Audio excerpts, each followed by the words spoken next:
After my husband's funeral, I said absolutely nothing about the $50 million inheritance and the mansion in Italy.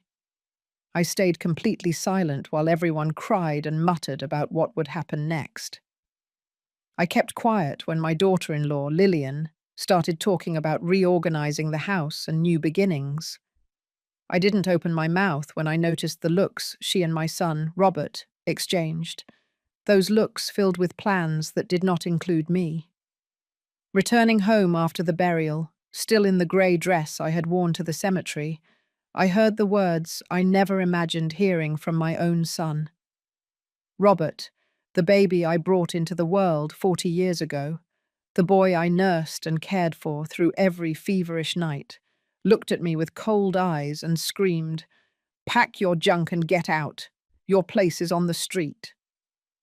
I simply lowered my head in silence. I felt my hands trembling, felt the air grow heavy in my lungs, and in that moment, I made a decision that would change everything forever. But before I tell you what I did, before I reveal the secret I was keeping in my purse at that very moment, I need to take you back in time. I need you to understand who I was, who Sebastian was, and how we built everything they believed was theirs. It was 1978 when I met Sebastian. I was 22 years old and working in a small bakery in downtown Philadelphia. My hands smelled of flour all the time. My feet ached at the end of every shift, but it was honest work. Sebastian came in every morning at 7 o'clock. He always ordered the same thing, a black coffee and fresh baked bread. For 3 months, we only exchanged good mornings and shy smiles, those smiles that say more than words ever could. Until one rainy day, when he saw me leave work without an umbrella, he offered me his. We walked together under that fine rain, just enough to feel the cold on my skin. In those 15 minutes, I discovered he had a dream, to build his own import company. He had no money, barely a small rented space in the industrial zone, but he had something that shone in his eyes. He had hope, he had ambition, and he had a heart that beat at the same rhythm as mine. We got married 6 months later in a simple ceremony at the neighborhood church.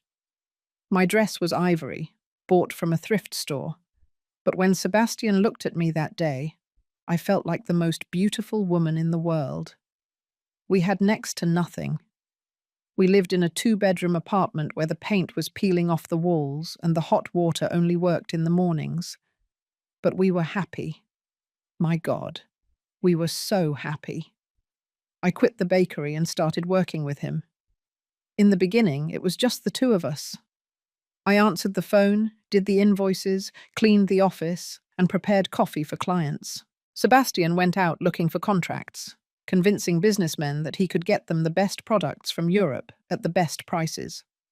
We worked 16 hours a day, ate sandwiches at the desk, and at night, when we finally got home, we would hold each other in the narrow bed and plan our future.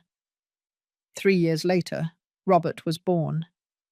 I remember the exact moment I saw him for the first time. He had his father's eyes and my small nose. Sebastian cried when he held him. He cried like a child. He promised me that day that he would build an empire for us, that our son would never experience the hardships we had. And he kept his promise. Little by little, the company grew. From 1 employee, we went to 5, then to 20, then to 50. I continued working even with a small Robert. I brought him to the office in his stroller, nursed him between meetings, and changed his diapers in the bathroom that also served as a storage room. We were a team, Sebastian and I. Every decision we made together, every risk we faced, hand in hand. When Robert was 10 years old, we bought our first house. It wasn't big, but it had a yard where he could play and windows that let the sun in every morning. I remember the day we moved. Sebastian carried me across the threshold, just like on our wedding day, and the three of us sat on the empty living room floor eating pizza and laughing at the absurdity of having so much space. The years passed quickly. Robert grew up. The company continued to grow. Sebastian travelled more. I made sure the house was a home he wanted to return to. I cooked his favourite dishes, kept his clothes ironed, and listened to his concerns every night before bed. We were more than husband and wife. We were life partners, partners in every sense. And then when Robert was 27 years old, he met Lillian. The first time I saw her, I thought she was charming. She came home with a wide smile and a beige dress that highlighted her slim figure. She hugged me and called me Mum Margaret from the start. She brought flowers for me and a bottle of wine for Sebastian. She told us about her family, her studies in administration, and how much she loved our son. Sebastian squeezed my hand under the table that night. I returned the gesture. We both wanted to believe Robert had found someone special. We wanted to believe our family was growing in the right way. They got married a year later. The wedding was big, elegant, in a ballroom with crystal chandeliers and tables decorated with white roses. I wore a champagne-coloured dress and danced with my son while Sebastian watched us with tears in his eyes. Everything seemed perfect. Everything seemed as it should be. But perfect things, I discovered later, almost never truly are. The first months after the wedding were quiet. Robert and Lillian lived in their own apartment, came for dinner on Sundays, and everything seemed to function like a normal family. Lillian helped me in the kitchen, asked for recipes, and told me about her job at a marketing firm. I wanted to believe I had found not just a daughter-in-law, but a daughter. But there were small things, things so subtle that at first I thought it was my imagination. Comments that sounded like compliments but left a sharp sting. "Oh, Mum Margaret, your blouse is so pretty. It's so vintage, so from another era." Or when I served dinner, "This looks delicious, although I prefer to cook lighter, for health." Always with a smile. Always with that sweet tone that made it impossible to object without sounding like the bitter mother-in-law. Sebastian didn't notice either. Or maybe he didn't want to notice. He was so happy to see Robert married, so proud of his son, that he dismissed anything I mentioned with a kiss on the forehead and an, "Honey, you're seeing things that aren't there." 2 years after the wedding, Robert came with news. He and Lillian wanted to move into our house. "Only temporarily," my son said, without looking me directly in the eyes. "We're saving up to buy something better.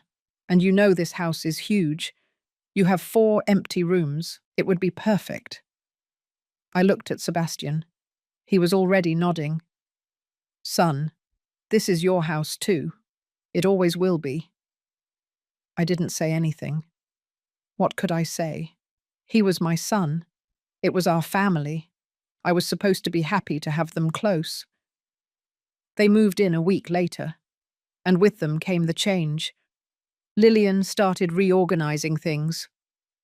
"Margaret, don't you think this furniture is very old-fashioned? We should modernize a little."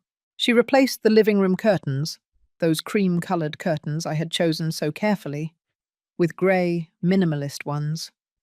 She moved the paintings Sebastian and I had bought on our travels. "These landscapes are so depressing, mother-in-law.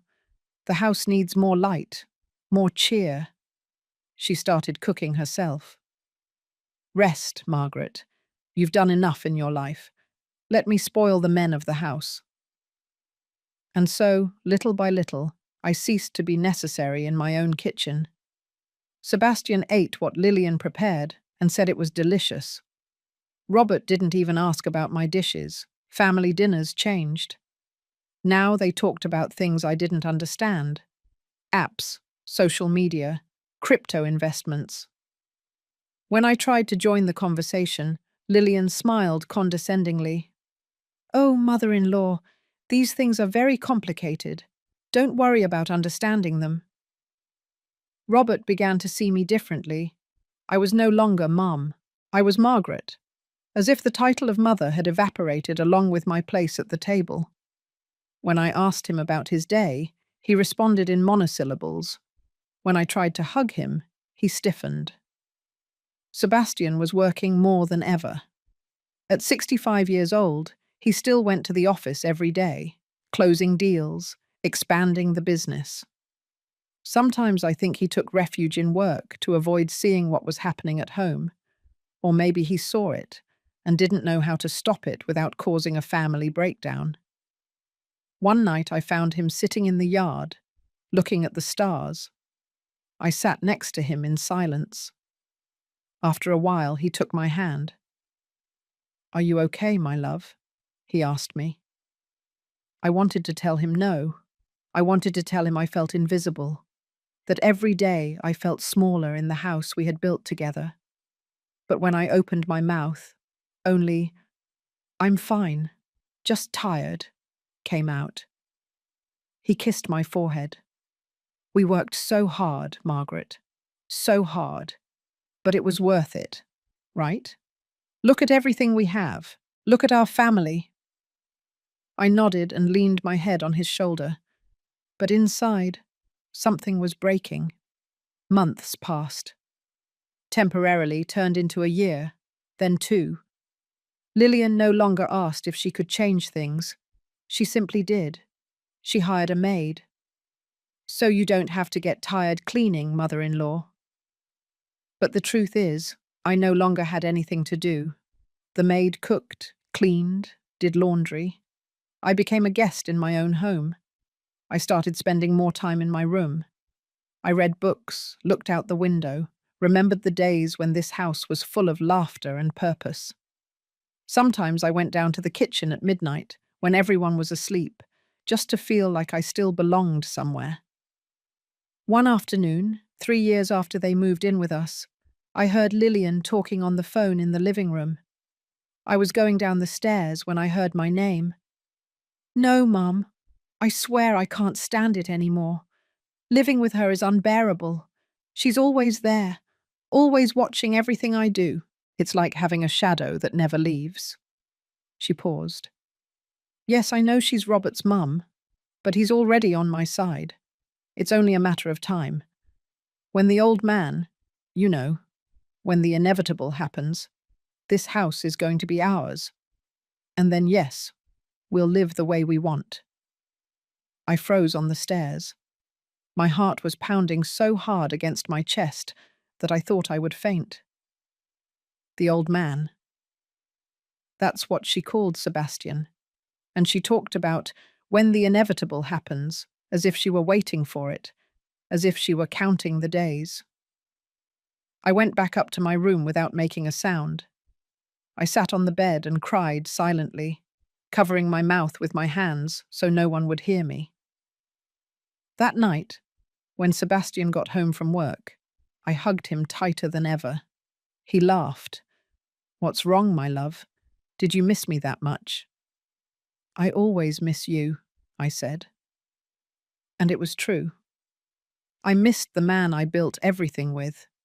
I missed when it was just the two of us against the world. He stroked my hair. "I'm tired, Margaret. Very tired. Sometimes I think about retiring, selling everything, and going to live somewhere quiet. Just you and me, like before." "What about Robert?" I asked. Sebastian sighed. "Robert is a grown man. He has his wife. He has his life. He doesn't need us like before." But we didn't go anywhere. The days kept passing, each one heavier than the last. And then, 6 months after that conversation in the yard, Sebastian started feeling unwell. At first it was headaches. Sebastian ignored them, saying it was stress, that he hadn't slept well. I insisted he go to the doctor, but he just told me I was overreacting. "They're just aches, my love. It's normal at our age." But I knew him. I knew every gesture on his face, every change in his voice, and I knew something wasn't right. One morning I found him sitting on the edge of the bed, his head in his hands. "Sebastian, what's wrong?" I asked, kneeling in front of him. He looked up, and I saw something in his eyes I had never seen before. Fear. It hurts so much, Margaret. So much. That same afternoon, I took him to the hospital. The tests began. MRIs, blood work, X-rays. 2 weeks later, the doctor called us into his office. I remember every detail of that moment. The mint green walls, the smell of disinfectant, the clock on the wall that read 3:15 in the afternoon. Mr. Sebastian, Mrs. Margaret, the doctor began, and from his tone of voice, I knew the news wouldn't be good. The results show a brain tumor. It's large, and in a complicated position. The world stopped. Sebastian squeezed my hand so hard I felt my bones creak. "Is it curable?" he asked, his voice trembling. The doctor looked down. "We can try treatment, but I must be honest with you. The odds are not high. We are talking about months, maybe a year if the treatment works." We left the hospital in silence. In the car, Sebastian broke down crying. My husband, the man who had always been so strong, so sure of himself, was crying like a child. I hugged him while driving with one hand, trying to stay strong for both of us. When we got home, Robert and Lillian were in the living room watching television. "How did it go?" my son asked, without getting off the sofa, without even looking directly at us. "We have to talk," Sebastian said, his voice cracking. We told them. I watched Robert's face go pale, saw him get up to hug his father. "Dad, no, it can't be. We'll find the best treatment, the best doctors. You're not going anywhere." Lillian remained seated, with an expression I couldn't decipher. "What terrible news," she finally said, but her voice sounded hollow, empty of real emotion. The treatment began. Chemotherapy, radiation, medications that left him weak and dizzy. I dropped everything to care for him. I became his nurse, his constant companion. I gave him his medicine at the exact times, went with him to every medical appointment, held him when he vomited, and wiped the sweat from his forehead when fevers struck in the middle of the night. Robert came to visit, but less and less often. "I have a lot of work, Mum," he said. "You know how things are at the office." The office his father had built, the company that would someday be his, but which now didn't seem important enough for him to take a day off to be with the man who gave him everything. Lillian almost never came up to our room. "I'm just so unnerved seeing him like that," she told me once. "I prefer to remember him as he was before. As if Sebastian were already dead. As if he were just a memory." The nights were the worst. Sebastian couldn't sleep because of the pain. I stayed awake with him, holding his hand, telling him stories of our early years together. "Remember when we lived in that awful apartment and the heat broke in the winter," I would say. He smiled weakly. "And you made hot cocoa, and we just held each other all night. We were so happy," he whispered. "With so little, we were so happy." One night, 3 months after the diagnosis, Sebastian asked me to call his lawyer. "I need to take care of some things, Margaret. It's important." The next day, Joaquin, the lawyer who had worked with us for 20 years, came over. They locked themselves in the study for 2 hours. When he came out, Joaquin looked at me with a serious expression. "Margaret, Sebastian loves you very much. Everything he is doing is for you." I didn't understand what he meant at the time. That night, as I gave him his medicine, Sebastian took my hand. "My love, I need you to promise me something." "Anything," I said. "When I'm gone, promise me you'll be strong. Promise me you won't let anyone make you feel less than you are. You built all this with me. All of it. Never forget that." "Don't talk like that," I said, tears in my eyes. "You're going to get better. You're going to get through this." He shook his head slowly. "We both know I'm not. but it's okay. I've lived a wonderful life by your side. I don't regret anything." He paused. "Well, maybe I regret not being tougher with some people, not protecting what was ours better." I didn't know how to respond. I hugged him, and we stayed that way until he fell asleep. The following months were a slow, painful deterioration. Sebastian lost weight, lost hair, lost strength, but he never lost his love for me. Every morning, no matter how bad he felt, he would say, "Good morning, my beautiful love." And I would smile and tell him I loved him, even though inside I was dying along with him. Robert came less and less. Now he only appeared on Sundays, stayed 10 minutes, and left, saying he had engagements. Lillian stopped coming altogether. "It's too depressing," she told Robert, and I heard it from the hallway. "I can't be in that house seeing that. It's morbid." So one afternoon, Sebastian asked me to sit beside him. He was very weak, barely able to speak, but his eyes were still the same eyes that fell in love with me 45 years ago. "Margaret," he whispered, "in the top drawer of my desk, there is an envelope. It's for you. Open it when I'm gone.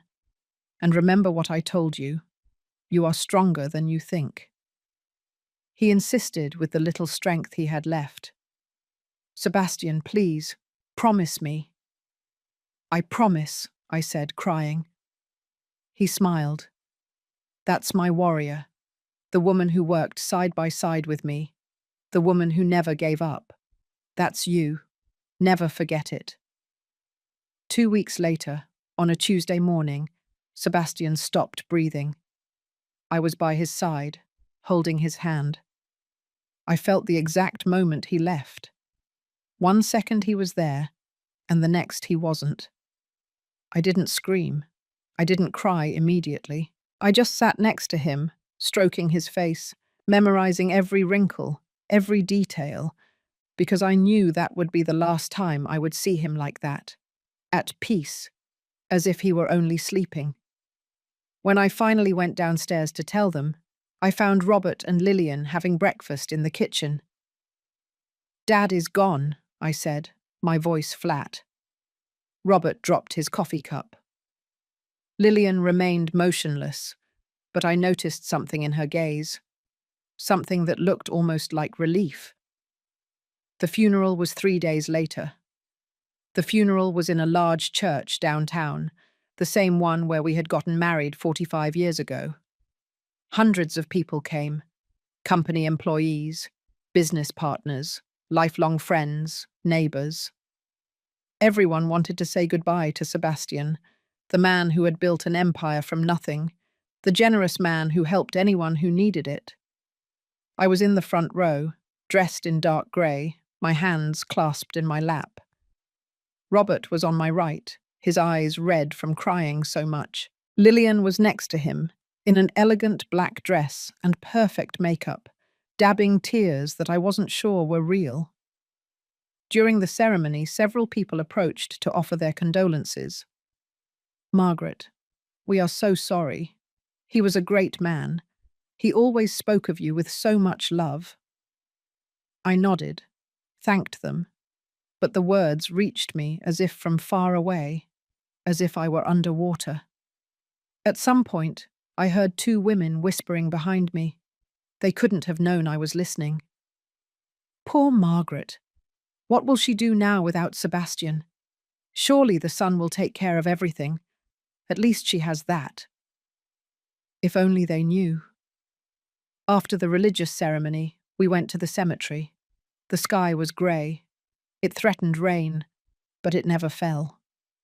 I watched the casket as it was lowered into the earth and thought of all the times Sebastian and I had talked about growing old together, seeing our grandchildren grow up, travelling the world when he finally retired. All those plans now buried with him. Robert placed a hand on my shoulder.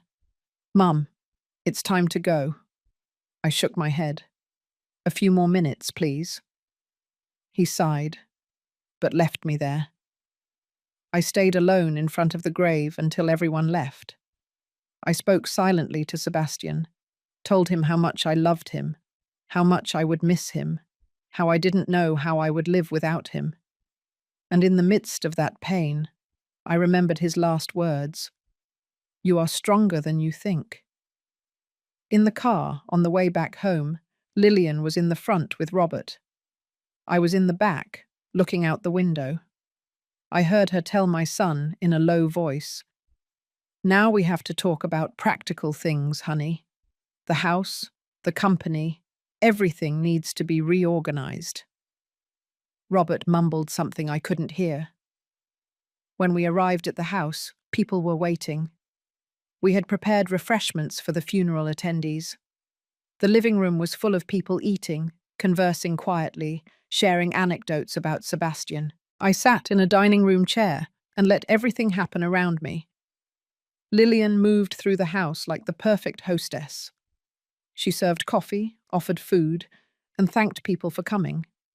As if she already owned the place, as if I no longer existed. I saw Joaquin, the lawyer, standing in a corner. Our eyes met, and he nodded slightly. There was something in his eyes, something that seemed to say, "Be patient." But I didn't understand what he meant. The hours passed slowly. People began to leave as night fell. "If you need anything at all, call us," they told me. I thanked them and saw them out the door. Finally, only Robert, Lillian, and I remained. I went up to my bedroom, the room I had shared with Sebastian for so many years. Everything still smelled of him. His robe hanging behind the door, his slippers next to the bed, his book on the nightstand, marked at page 19, which he would never finish reading. I sat on the bed, and for the first time all day, I cried. I cried until I had no more tears, until my body ached from sobbing so much. I lay down on his side of the bed, hugged his pillow, and tried to sleep. I don't know how much time passed. Maybe an hour, maybe 2. I was in that state between sleep and wakefulness when I heard voices downstairs. Voices that weren't trying to be quiet. I got up and opened my bedroom door. The voices were coming from the living room. "It's the perfect time," Lillian was saying. "Call the lawyer tomorrow and start the process. This house needs to be in your name as soon as possible." "I don't know, Lillian. We just buried my dad. Don't you think it's too soon?" "Too soon?" Lillian's voice rose. "Robert, we've been living with your mother breathing down our necks for 3 years. 3 years we've been waiting. It's time for this house to be ours. Besides, what's she going to do alone in such a big place? The logical thing is for her to move to a smaller place, more appropriate for her age." "She's my mother," Robert said, but his voice sounded weak, without conviction. "And you're her only son, the heir. Everything your father built is for you, not for her. She's lived her life. Now it's our turn." I felt something freeze inside my chest. I stood there, in the dark hallway, listening to my daughter-in-law planning my life as if I were a piece of furniture that needed to be relocated. "And the company," Lillian continued, "you have to take immediate control. Surely your father left everything in order for you to be the new CEO. We need to act fast before the partners start asking questions or wanting to make decisions." "I guess you're right," Robert finally said. "Of course I'm right. I always am." She paused. "And about your mother, I think it's best to be clear with her. Make her understand that things are going to change, that this is our house now, and if she wants to stay, she'll have to accept our rules. Although, honestly, I think it would be better for everyone to find her own place." I returned to my room with silent steps. I sat on the bed, trembling. The pain of the funeral, the emptiness of having lost Sebastian, now mixed with something else. Betrayal. My own son, the child I carried in my womb, who I raised with all my love, was planning to kick me out of my house before his father's body was cold in the grave. I looked towards Sebastian's desk. I remembered his words. In the top drawer of my desk, there is an envelope. It's for you. Open it when I'm gone. I got up and walked toward the desk. I opened the top drawer. There it was. A white envelope with my name written in Sebastian's shaky handwriting. I took it with trembling hands and opened it. Inside was a letter and a small key. I started to read. My beloved Margaret, if you are reading this, it means I am gone. Forgive me for not having the courage to tell you in person, but I needed to make sure you were protected. 10 years ago, when Lillian entered our lives, something told me I needed to take precautions. Call it intuition, or a simple old businessman's common sense. I transferred all our assets to your name. The house, the mansion in Italy that I bought as a surprise for our anniversary and never got to show you, the bank accounts, the investments. Everything totals approximately $50 million. Robert will receive a share, of course, but only when you decide and under the conditions you set. The company is structured so that no one can make decisions without your approval. This key opens a safe deposit box at the bank. The number is on the envelope. You will find all the documents there. Joaquin knows everything and will help you with whatever you need. Forgive me if this seems cruel toward our son, but a father must protect his family, even from themselves. Be strong, my love. Be the warrior woman you have always been. And remember, we built it together. It is as much yours as it is mine. I love you forever. Sebastian. I read the letter 3 times. My hands stopped trembling. My breathing deepened. For the first time since Sebastian died, I felt something other than pain. I felt clarity. I put the letter and the key in my purse. I washed my face, combed my hair, and went downstairs. It was time to face what was coming. When I went downstairs, it was almost 11 o'clock at night. The house was silent. Robert and Lillian must have finished their conversation and gone up to their room. I headed to the kitchen. I needed tea, something hot to calm the tremor I still felt in my body, despite the clarity Sebastian's letter had given me. While I waited for the water to boil, I sat at the table and reread the letter. Every word, every line. Be strong, my love. Be the warrior woman you have always been. Tears rolled down my cheeks, but this time they weren't just tears of sadness. There was something else in them. Gratitude, love, and a determination I hadn't felt in years. Sebastian had protected me. Even in his death, even knowing he wouldn't be here to defend me, he had found a way to care for me. He had seen what I didn't want to see. He had acted when I was blind with maternal love. I couldn't sleep that night. I stayed awake, staring at the ceiling, thinking about everything I had heard, everything I now knew. I didn't feel rage, curiously. I felt a strange calm, as if after years of being lost in the fog, I could finally see the path. The next day, I woke up early. I took a long shower, dressed carefully, choosing comfortable but presentable clothes. When I went downstairs, Robert was already in the kitchen drinking coffee. He was surprised to see me. "Mum, I thought you'd sleep late.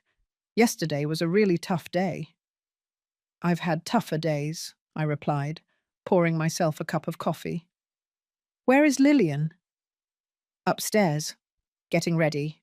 We have to leave early. There are a lot of things to sort out at the company." I sat across from him. "Robert, have you thought about how you feel? I know you've been very busy with everything, but your father just died. It's okay to take some time." He avoided my gaze. "Business doesn't wait, Mum. Dad taught me that. Someone has to take the reins." Your father also taught me that family comes first, I said softly. Robert stood up, uncomfortable. I have to go. We'll talk later. And he left the kitchen without finishing his coffee. Minutes later, Lillian came downstairs. She was dressed in a pearl grey suit, high heels, and impeccable makeup. She looked me up and down with that smile I knew so well. Good morning, Margaret. How did you sleep? Fine, I lied. Are you going out? Yes, we have an appointment with some of the company executives. Robert needs to establish his position as the new leader. It's important to do these things quickly, you know, before people start to doubt or look for other options. She poured herself coffee and added, By the way, I think we should talk soon about the house, about how we're going to organize ourselves now that things have changed. That sounds fine, I said calmly. Whenever you want to talk, let me know. She seemed surprised by my quiet tone, but said nothing else. She took her purse and left. As soon as I heard the car pull away, I took my purse and drove to the bank. The branch opened at 9 o'clock. I arrived 5 minutes early and waited in the parking lot, the safe deposit box key tight in my hand. When they opened, I went in and asked to speak to the manager. Good morning. I am Margaret, Sebastian's wife. I need to access a safe deposit box. The manager, a man about 50 years old with glasses, recognized me immediately. Mrs. Margaret, my deepest condolences. Mr. Sebastian was a great man. Of course, please come with me. He led me to a private room and brought the box. When he opened it with my key, I found several manila envelopes, all labeled in Sebastian's handwriting. Deeds to the house, deeds to the property in Italy, bank accounts, investments, company structure, the will. I spent the next 2 hours reviewing every document. Every word Sebastian had written in his letter was true. Everything, absolutely everything, was in my name.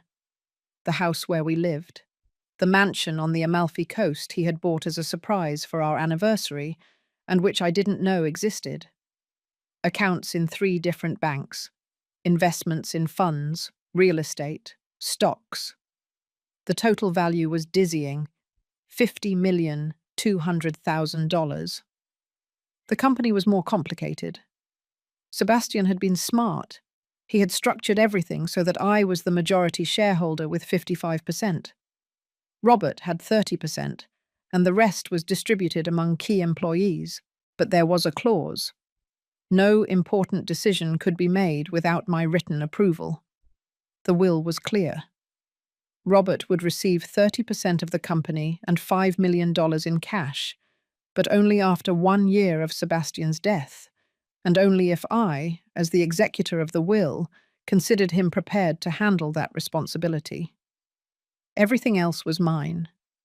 There was a personal note attached to the will, dated 3 months before his death. Margaret, if Robert proves to be the man we raised, the man of values we always wanted him to be, give him everything. But if he has allowed them to change him, to lead him away from what is right, use your judgment. No one better than you knows what is fair. I trust you completely. I left the bank with all the documents in my purse. I sat in the car and took a deep breath. It wasn't revenge I felt. It was justice. It was the weight of a responsibility I hadn't asked for, but which I now had to assume. I drove back home. When I arrived, the house was empty. I went up to my room and put the documents in a safe place. Then I called Joaquin. He answered on the second ring. Margaret, I was expecting your call. When can we meet? I asked. Whenever you say. I imagine you went to the bank. Yes, I've seen everything. There was a silence. Sebastian made me promise him that I would protect you, that I would make sure you understood everything. How do you feel? Confused, grateful, sad. many things at once. That's normal. Tomorrow at 10 o'clock in my office, we need to review some legal details and talk about the next steps. I'll be there. I hung up and sat on the edge of the bed. I looked at the photo of our wedding on the nightstand. Sebastian and I, so young, so full of hope. Thank you, I whispered. Thank you for taking care of me. Thank you for believing in me. That afternoon, Robert and Lillian arrived early. I heard them come in laughing, their cheerful voices coming up the stairs. Lillian was saying something about, everything went perfectly and it's almost ours. I went down for dinner. I had prepared a simple pasta, nothing elaborate. When they saw me, Lillian raised an eyebrow. You cooked. I thought the maid would take care of that. I gave her the day off, I said. I needed to keep busy. We sat at the table. The tension was palpable. Robert ate in silence, avoiding my gaze. Lillian, on the other hand, seemed unable to contain her satisfaction. Margaret, she began, wiping her mouth with a napkin. I think it's time we talk about the future, about how we're going to organize ourselves now that Sebastian is gone. I agree, I said calmly, taking a sip of water. She seemed surprised by my quiet tone, but didn't resist. Good. Look, I know this house holds many memories for you, but it's too big for one person alone. Robert and I have been thinking that the best thing would be for you to look for a more comfortable apartment, more appropriate for your age, a place where you don't have to worry about maintenance, about stairs. A nursing home? I asked directly. Lillian turned red. No, I didn't say that. Just a smaller, more manageable place. We can help you look for something nice. Close to here if you want. And this house? I asked, keeping my voice neutral. Well, naturally, Robert will inherit it. He's the son. It's the logical thing. And we need it. We're thinking of having children soon, and we need space. I looked at my son. He still hadn't looked up from his plate. Robert, I said softly, you agree with this? He finally looked at me. I saw shame in his eyes, but also determination. Mum, Lillian is right. This house is too big for you. And I am the heir. It's natural that I take charge of everything. Everything, I repeated. The company, the house, the assets. It's what Dad would have wanted. I nodded slowly. I understand. And when do you expect me to leave? Lillian and Robert exchanged a look. There's no rush, she said with false sweetness. Take your time. A month, maybe 2, for you to find something suitable. How generous, I said, and this time I couldn't hide the sarcasm in my voice. I got up from the table. If you'll excuse me, I'm tired. Good night. I went up to my room and closed the door. I sat on the bed and, for the first time in days, I smiled. A small, sad, but real smile. They still knew nothing. And tomorrow, after meeting with Joaquin, I would begin to make the decisions that would change everything. That night I heard voices in the hallway. It was past midnight, and I was still awake, staring at the ceiling, processing everything I had discovered. The voices were coming from Robert and Lillian's room, but they were talking so loudly that they could be heard clearly. I told you you needed to be firmer with her, Lillian said with an irritated tone. You act like you're afraid of her. I'm not afraid of her. She's my mother. Exactly. She's your mother, not your owner. Sebastian is dead, Robert. Dead. There's no one telling you what to do anymore. This is your chance to be your own man, to take what is yours by right. I know, but give it time. She just became a widow. Time? How much more time? We've already been waiting 3 years, swallowing her presence, pretending to care. That's enough. Tomorrow you go to the lawyer and start the process of inheriting everything. The house, the money, the company. It's yours by right." There was a silence, then Robert's voice, lower. "What if Dad left things differently?" "How differently?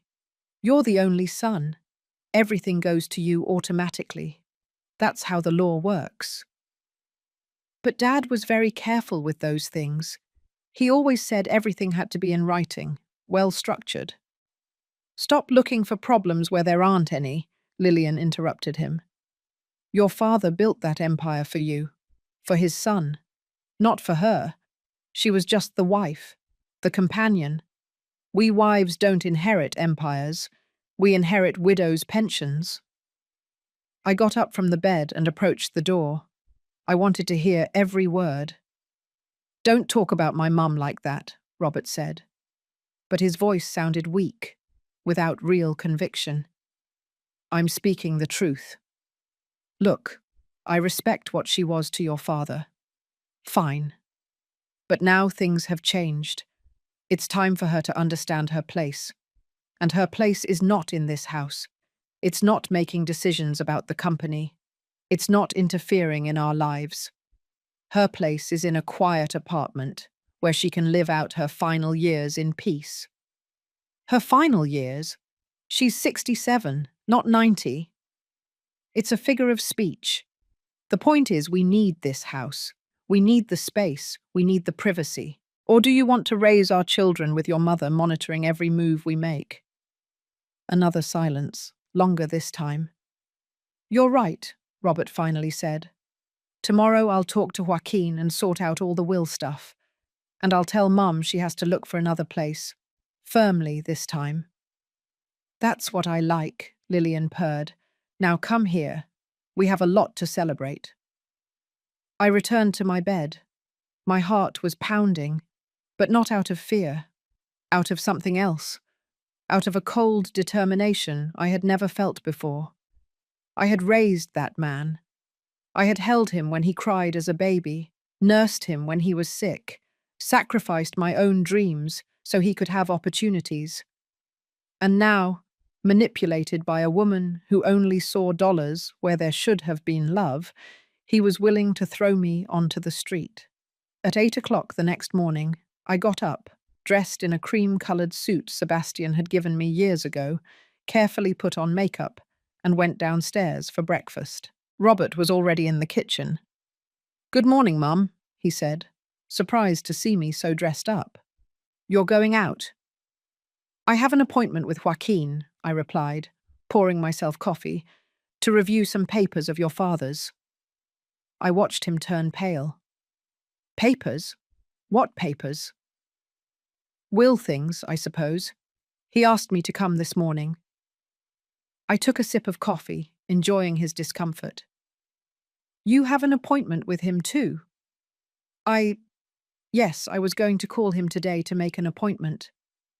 "What a coincidence," I said with a smile. "Maybe I'll see you there then." I left the house, leaving him speechless. I drove to Joaquin's office with the windows down, feeling the fresh air on my face. For the first time in months, maybe years, I felt alive. Joaquin's office was in an elegant building downtown. His secretary showed me in immediately. He rose from his desk when I entered, walked around it, and gave me a fatherly hug. "Margaret, how are you?" "Better than I expected," I admitted, sitting in one of the leather chairs across from his desk. Joaquin returned to his chair and clasped his hands on the desk. "I imagine you reviewed everything at the bank. Every document, every page. And how do you feel about it?" I took a moment to answer. Grateful to Sebastian, surprised that he foresaw all this, and sad that it was necessary. Joaquin nodded. "Sebastian came to see me 10 years ago, shortly after Robert married Lillian. He told me he wanted to protect you, that he had a bad feeling about how things might unfold. At first I thought he was exaggerating, but he insisted. 'Joaquin,' he told me, 'Margaret built this with me. Every brick, every dollar. If anything happens to me, I want to make sure no one can take what is hers. My eyes filled with tears. He always protected me. Always. And he made me promise that I would too. Joaquin opened a folder on his desk. Now, let's talk practicalities. As the executor of the will, you have total control over all assets. The official reading of the will must take place within the next few days, with all heirs present. Robert, of course, must be there. Do you want me to arrange to summon him? Yes, please. Margaret, there's something you must understand. What Sebastian did was completely legal. You were married under community property, so everything acquired during the marriage is legally as much yours as his. He simply made sure the papers reflected that reality. He paused. Robert may be surprised. He may be upset. He may even try to fight it legally, although he wouldn't have any basis. I know, I said softly. Are you prepared for that? For the possibility that your son will turn against you when he learns the truth? I closed my eyes for a moment. Joaquin, last night, I heard my son and his wife planning to kick me out of my house. My own house. The house I helped pay for with my work, with my effort. I heard that woman call me the companion, as if I hadn't been Sebastian's partner in everything. And the worst thing, the thing that hurt me the most, was hearing Robert agree with her. I opened my eyes and looked directly at Joaquin. My son has already turned against me. I am only defending what is mine. Joaquin smiled sadly. Sebastian would be proud of you. We spent the next 2 hours reviewing every legal detail. The reading of the will was scheduled for 3 days later, Friday at 10 o'clock in the morning. Joaquin would officially notify Robert. One more thing, Joaquin said as I prepared to leave. The mansion in Italy. Did Sebastian ever tell you about it? I shook my head. Never. I didn't know it existed. He bought it 5 years ago. He said he wanted it to be a surprise for your 50th anniversary. He planned to take you there and reveal it then.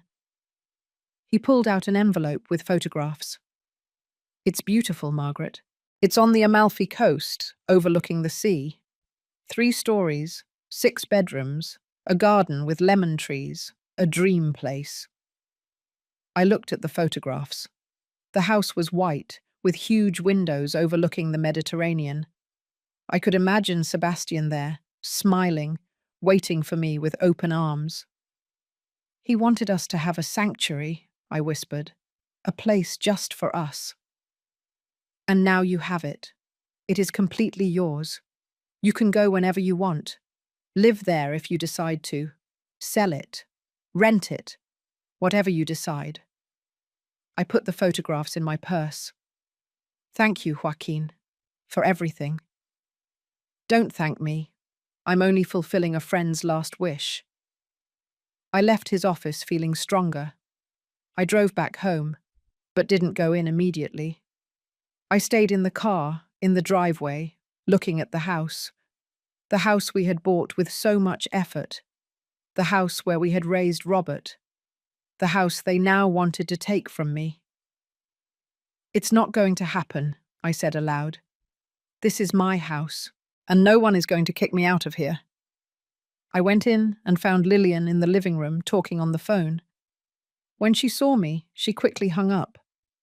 Margaret, good that you're back. I need to talk to you. Tell me, I replied, dropping my purse on the sofa. I've been thinking about the room assignments when you move out. The master bedroom, yours and Sebastian's, should be for Robert and me. After all, we are the new head couple of the family. I stared at her. The new head couple of the family? Yes, well, it's natural. Robert is the heir, the owner of all this now. The owner? I repeated slowly. Yes. The son inherits everything. That's how it works. And I, as his wife, have certain rights too. She looked at me with that condescending smile. Don't worry. We'll make sure you're comfortable in your new place. We can even help you with the first month's rent, if necessary. Something inside me broke, or maybe it strengthened. I'm not sure. Lillian, I said with a calmness that surprised even myself, I think you should wait for the reading of the will before making plans. She laughed. The reading of the will? It's just a formality. We all know how things are going to turn out. Oh, yes, I said. And how are they going to turn out? Robert inherits everything. I become the lady of this house. And you, well, you'll have your widow's pension and can live peacefully somewhere more appropriate. I smiled, a small smile that made her frown. We'll see, I simply said. And I went up to my room. The next 3 days were strange. I moved through the house like a ghost, observing everything with a new clarity. I saw Lillian measuring the living room walls, talking on the phone with decorators about the renovation we would be doing soon. I heard her planning elegant dinners, social events, all as if she were already the undisputed owner of the house. Robert avoided looking me in the eyes. He spent most of the time on his computer or talking on the phone about the company. On the few occasions we were in the same room, the silence between us was heavy, uncomfortable. The night before the reading of the will, I couldn't sleep. I stayed awake looking at the photographs of the mansion in Italy. In one of them, the sunset over the sea was visible, the orange and pink colours painting the sky. Sebastian had chosen that place for us to live out our final years in peace, away from the noise, away from the betrayal. I wish you were here, I whispered to the photograph. I wish we could be there together, as you planned. At 6 o'clock in the morning, I got up. I took a long shower, washed my hair, and dried it carefully. From the closet, I took out a silver-grey dress Sebastian had bought me for our last anniversary. It makes you look elegant and powerful, he had told me when I tried it on. I put on makeup, put on the pearl earrings that had belonged to my mother, and looked at myself in the mirror. The woman who looked back at me was not the same one I had been 3 weeks ago. There was something different in my eyes, something stronger. I went downstairs at 8 o'clock. Lillian was already having breakfast, dressed in a tight black suit and red heels. She looked like she was going to close an important business deal, not a will reading. Good morning, Margaret, she said cheerfully. Big day today, right? Everything will finally be clear. Yes, I simply replied, pouring myself coffee. Finally.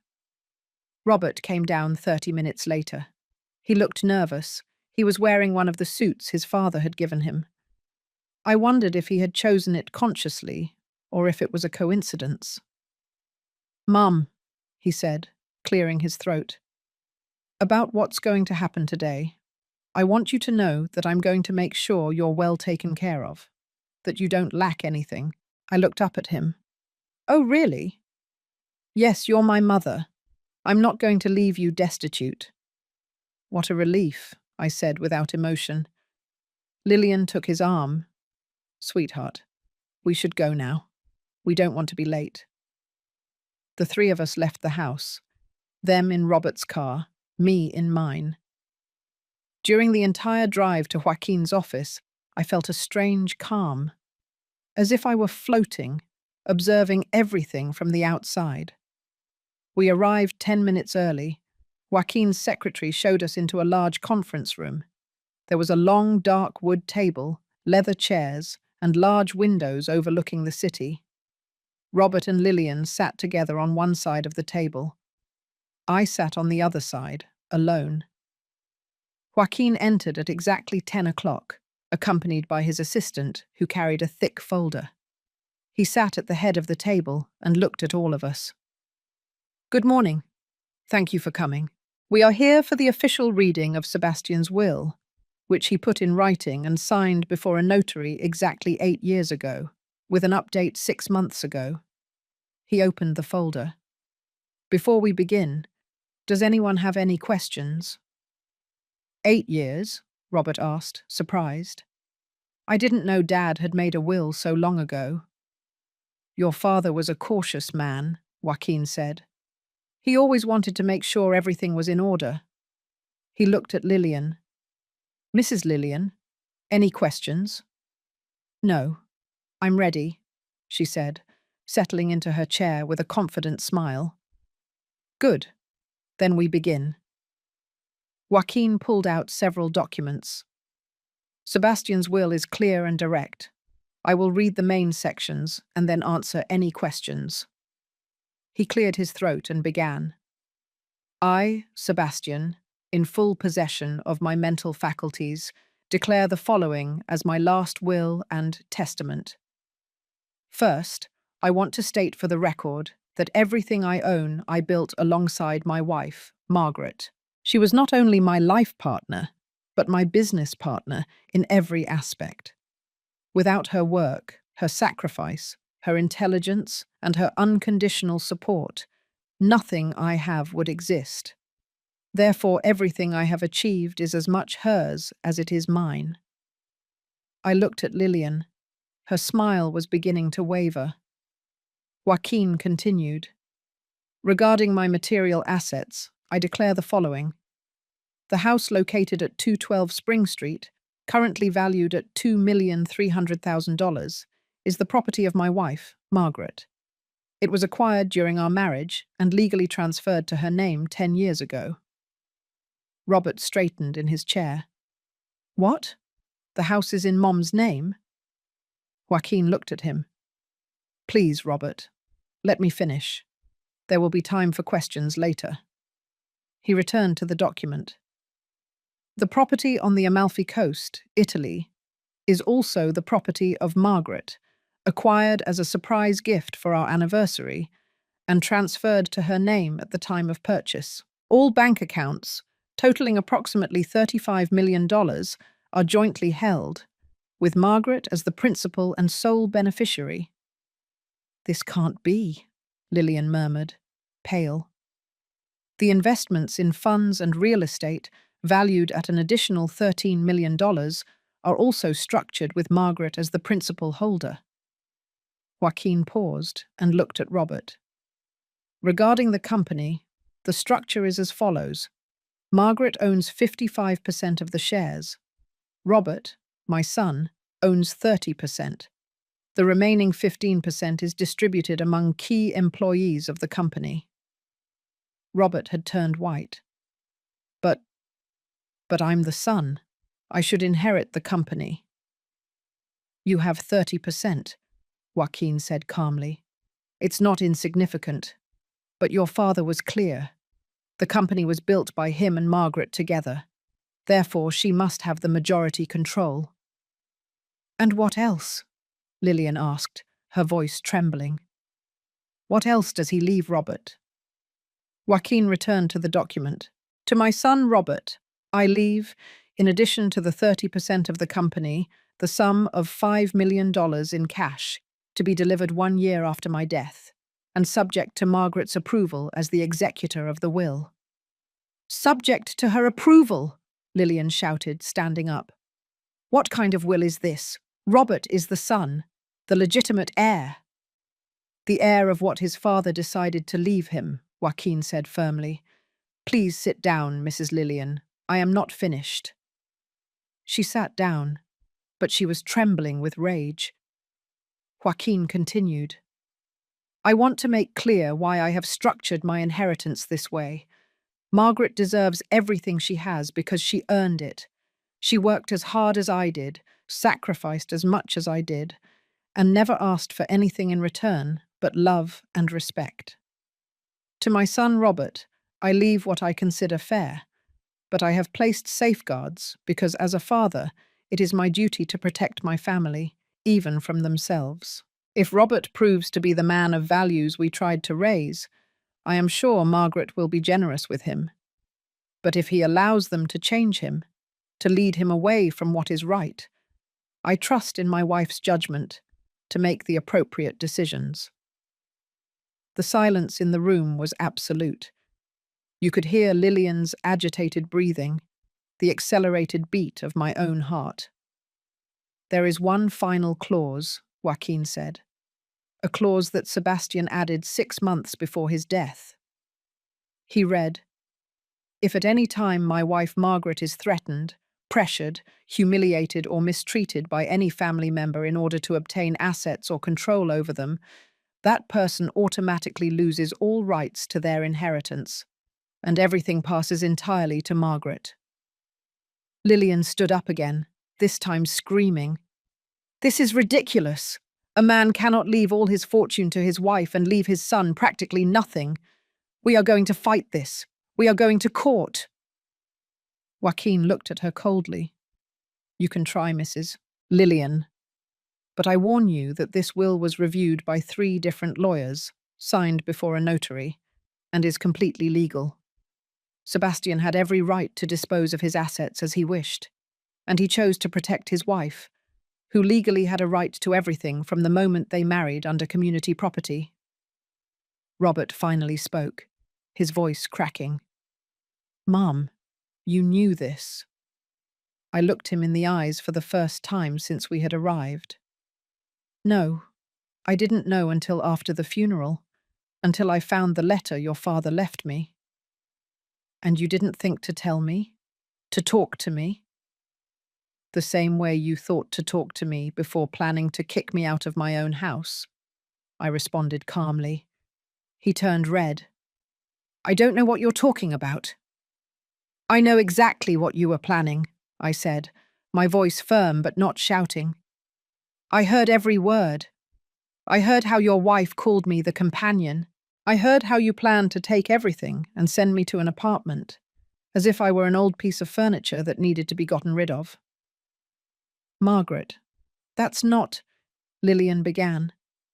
"Don't speak to me," I interrupted her, looking directly at her for the first time with all the force I felt. "You have no right to address me after everything you've done." Lillian was speechless, but said nothing else. Robert had his head in his hands, breathing heavily. Joaquin remained seated, observing the scene with a professional expression, but a glint of satisfaction in his eyes. "There's something else you should know," I said, taking the photographs of the mansion in Italy from my purse. I placed them on the table in front of Robert. "Your father bought this 5 years ago. It was going to be our sanctuary, the place where we would spend our final years together. He never got to show it to me because the illness came first."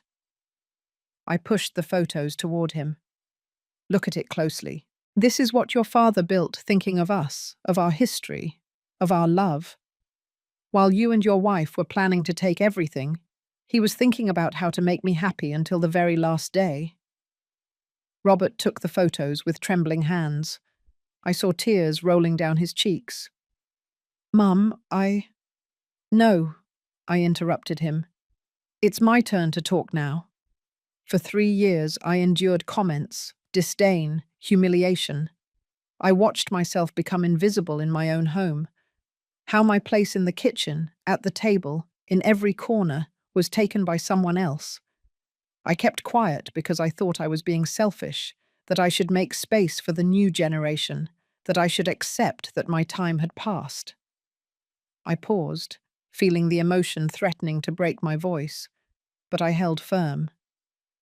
"But your father taught me something in his last weeks of life. He taught me that having dignity is not selfishness, that defending what is yours is not greed, that demanding respect is not being bitter." "Mum, please," Robert pleaded. "I took care of your father every day of his illness," I continued. "Every night when the pain was unbearable, every morning when the medicine made him vomit. I was there, holding him, cleaning him, loving him. And where were you? At the office, in meetings, too busy to spend time with the man who gave you everything." My voice finally broke. "Your father asked for you. Every day he asked, 'Will Robert come today?'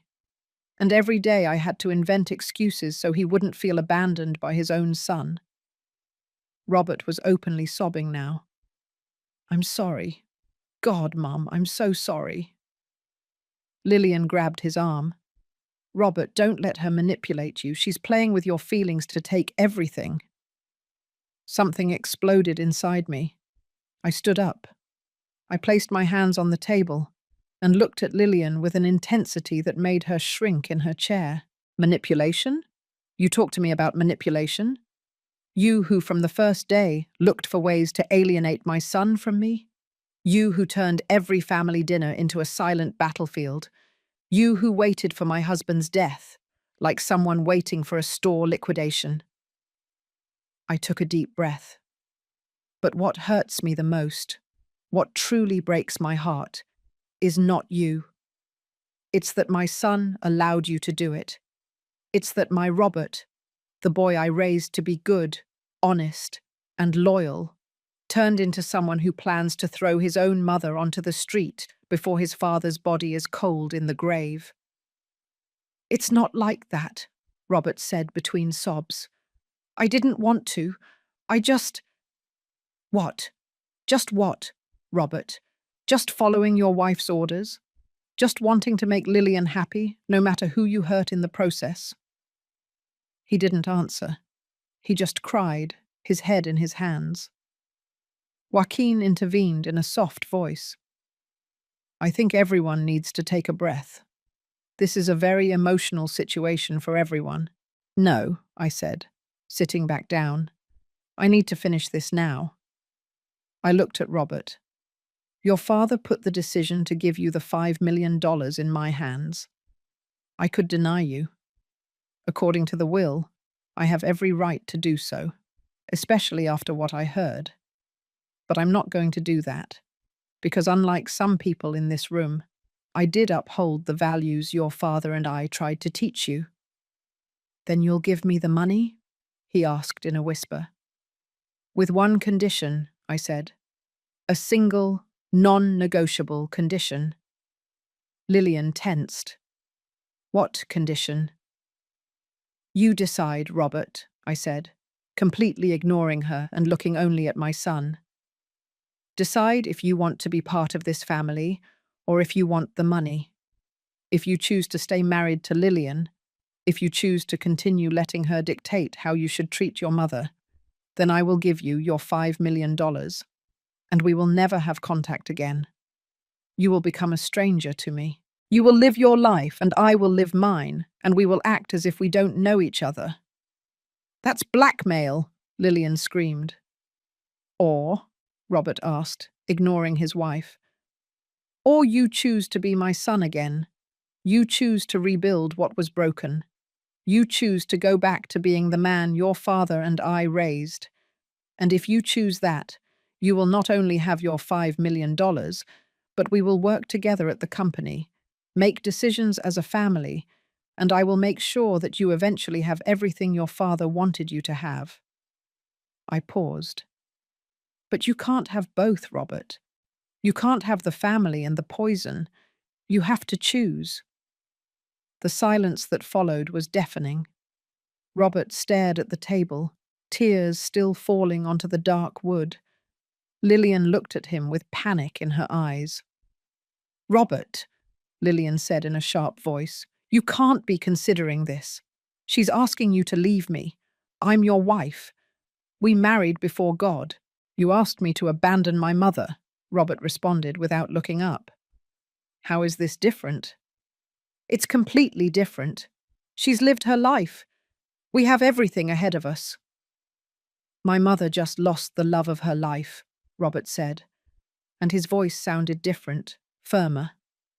And instead of comforting her, of supporting her, I planned to throw her out of her own home. He finally looked up and met my gaze. What kind of man have I become, Mum? A man who can change, I said softly. If you choose to. Robert stood up. Lillian also got up, clinging to his arm. Robert, if you leave this room without me, if you choose her over me, our marriage is over. Lillian threatened. He looked at her for the first time with clarity, as if he were truly seeing her after years of blindness. "I know," he simply said. "You know? And you're going to throw away everything we have for this?" "What do we have, Lillian?" he asked in a tired voice. "What have you and I built besides plans to get money that isn't ours? Have you ever loved me? Or did you only love what you thought you were going to inherit?" Lillian opened and closed her mouth several times. She had no answer. Robert broke free from her grip and walked toward where I was sitting. He knelt down in front of me, something he hadn't done since he was a small child. "Mum," he said, his voice breaking, "I've been an idiot, a terrible son. I don't deserve your forgiveness, but I ask for it anyway. I ask you to give me the chance to be your son again, to honor Dad's memory by being the man he wanted me to be." I held his face in my hands, as I did when he was little and had nightmares. "Robert, you never stopped being my son. Never. But you did stop acting like one. Are you sure you want to change that? Are you sure you're ready for the consequences?"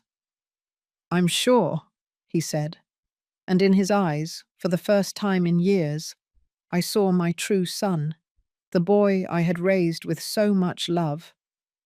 "This is ridiculous," Lillian spat. "Robert, think carefully about what you're doing. Think about everything we're going to lose." "I already lost the most important thing," Robert said, standing up but not letting go of my hand. "I lost my father's respect. I lost years with my mother. I lost my own dignity." He looked at her. "And yes, Lillian, I think I'm going to lose you too. But honestly, after hearing my mother, after understanding what we've done, I'm not sure that's really a loss." Lillian looked at him with disbelief, then with anger. "You're an idiot, a weak fool, manipulated by an old woman who—" "Be careful how you finish that sentence," Joaquin interrupted her in a voice of steel. "You are in my office, and I will not tolerate insults toward any of the people present." Lillian grabbed her purse with abrupt movements. "I'm leaving, and when you come to your senses, Robert, when you realize the mistake you're making, don't come looking for me. This is over." She stormed out of the room, slamming the door. The silence after Lillian left was heavy but clean, like the air after a storm. Robert was still standing next to me, holding my hand as if it were the only thing keeping him upright. Joaquin carefully closed the folder. "I think that's enough for today. The official documents need to be signed, but that can wait a few days. Robert, you'll need to seek legal counsel for your divorce. I can recommend some colleagues if you wish." "Thank you, Joaquin," Robert said hoarsely. "For everything. For taking care of my mother.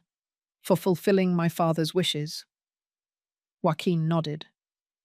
"Your father was my friend. The only thing I regret is that he's not here to see this, to see that his son finally woke up." We left the office together, Robert and I. In the parking lot, he stopped next to his car, but made no move to open it. "Mum," he said in a small voice, "can I go home with you? To our house? I mean, I don't know if I have the right to ask, but I don't want to be alone right now." I embraced him. He was taller than me, bigger, but in that moment he was my boy again. "Of course you can, son. You always can." We drove back home, him following me in his car. When we went in, the house felt different, lighter, as if a dark weight had been lifted from the walls. I made coffee as I used to, when Robert would come to visit on Sundays, and we would sit in the kitchen talking for hours. We sat at the table, the same place where thousands of family meals had taken place. "Tell me about Dad," Robert said after a long silence. "About his last days. About what you talked about when you were alone." And I told him. I told him about the nights Sebastian couldn't sleep, and I would tell him stories of our early years. I told him how his father spoke of him with pride, remembering when he was a child, when they played football in the yard, when Robert helped him at the office during the summers. I told him the times Sebastian asked about him, hoping he would come. Robert cried silently as I spoke. "I hate myself," he finally said. "How could I have been so blind? How could I let her convince me that you were the problem?" "Because you wanted to believe your life was perfect," I said softly. "Because it was easier to blame a quiet mother than to confront a manipulative wife. Because love, or what you thought was love, clouded your judgment." "It wasn't love," he said bitterly. "It was codependency. It was fear of being alone. It was ego." He looked up at me. "How can you not hate me after everything I did?" "Because you are my son," I replied simply. "And because your father taught me something important. People can change. They can make terrible mistakes and still find their way back. But only if they truly want to." "I want to," he said fervently. "I want to be better. I want to honor Dad's memory. I want to get back the time we lost with you." "Then we start today," I said. "Step by step, day by day." We spent the rest of the afternoon together. Robert went up to his old room, the one he had occupied before getting married, and began packing his things. "We'll leave Lillian's bags in the hallway. She can come for them whenever she wants," he said. "But I don't want anything to remind me of these last 3 years." That night, I made dinner, Sebastian's and Robert's favorite dish, roast chicken with potatoes and vegetables. We sat together to eat, alone in that large house, and for the first time in years, it felt like a home. "Mum," Robert said as we ate, "about the company. I know Dad left you majority control. I want you to know that I completely respect that. I can work under your direction. I can learn from you as I should have from the beginning." "We will work together," I said, "like your father and I did, as partners. You have new knowledge, fresh ideas.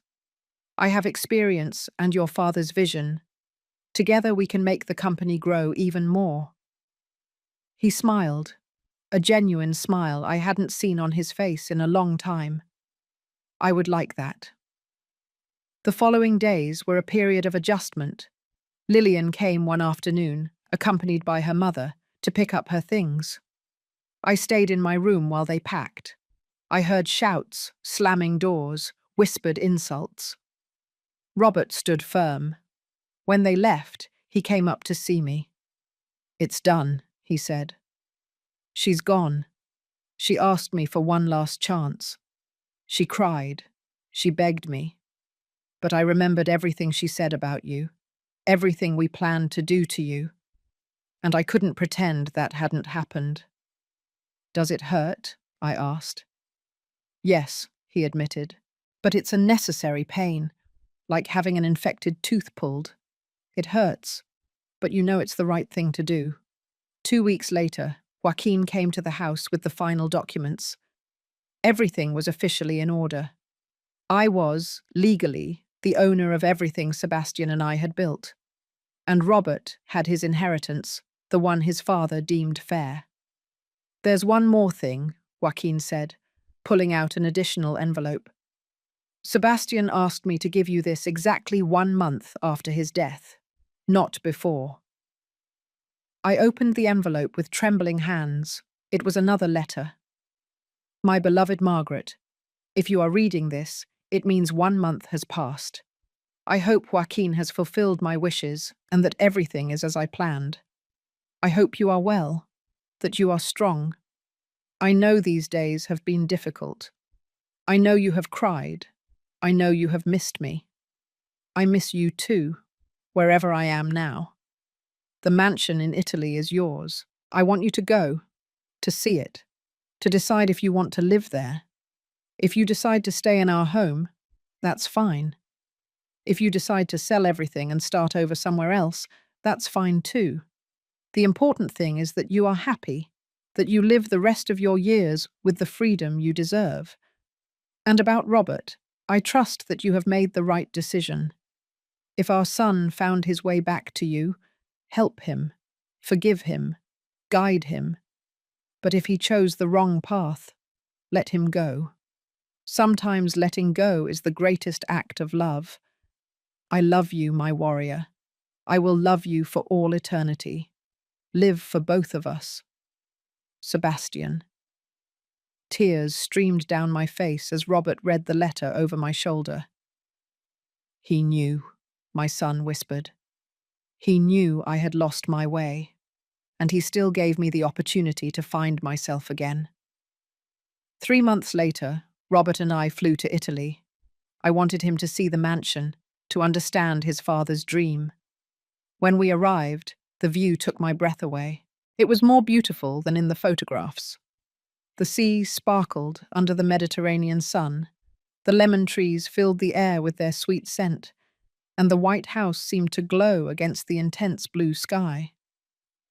It's perfect, Robert said, walking through the garden. Dad had good taste. Your father had good dreams, I corrected, and he worked his whole life to make them come true. We spent a week there. We had breakfast on the terrace overlooking the sea. We walked through the nearby little towns. We talked for hours about the past, about the future, about how to rebuild what had been broken. One night, sitting on the terrace under the stars, Robert told me, Mum, I know I can't change the past. I know I hurt Dad and I hurt you, but I want you to know that every day I'm going to work to be better, to be the son you deserved to have. You already are, I said, taking his hand. The simple fact that you are here, that you chose correctly, proves that your father and I did something right. I decided to spend the summers in Italy and the rest of the year at home, running the company alongside Robert. He proved to be an excellent partner, respectful, hard-working. Slowly, the company grew even more under our joint direction. A year after Sebastian's funeral, Robert met a woman named Carmina. She was a teacher, sweet, genuine. The first time he brought her over for dinner, I was nervous. But from the first moment, I saw the difference. The way she treated me with respect, the way she admired the relationship between Robert and me, the way she spoke of building a family based on love and mutual respect. I like her, I told Robert after she left. She's good for you. Do you really think so? He asked, and I could see how much he valued my opinion now. I really do. Your father would be happy. 2 years after Sebastian's death, I sat in the yard of our house, the place where I had so often sat with him. The sun was setting, painting the sky orange and pink, the same colours as the sunset in Italy. I thought of everything that had happened, the pain of losing Sebastian, the betrayal of discovering Robert and Lillian's plans, the strength I found in myself when I thought I had nothing left, the joy of getting my son back, the peace of knowing I had made the right decisions. We did it, I whispered to the air, as if Sebastian could hear me. You protected our family. You gave me the strength to defend it. And our son found his way back. A gentle breeze blew, rustling the leaves of the trees, and for a moment, I could swear I felt a caress on my cheek, like the ones Sebastian gave me every morning for 45 years. I smiled, the same smile I had given at the funeral, when everyone thought I was broken. But I knew the truth, the smile of a woman who had lost a lot, but had gained something more important. Her dignity, her strength, and the certainty that true love never dies. It only transforms. And in that moment, under the orange-coloured sunset sky, I felt completely at peace. Because in the end, I had not only survived, I had won.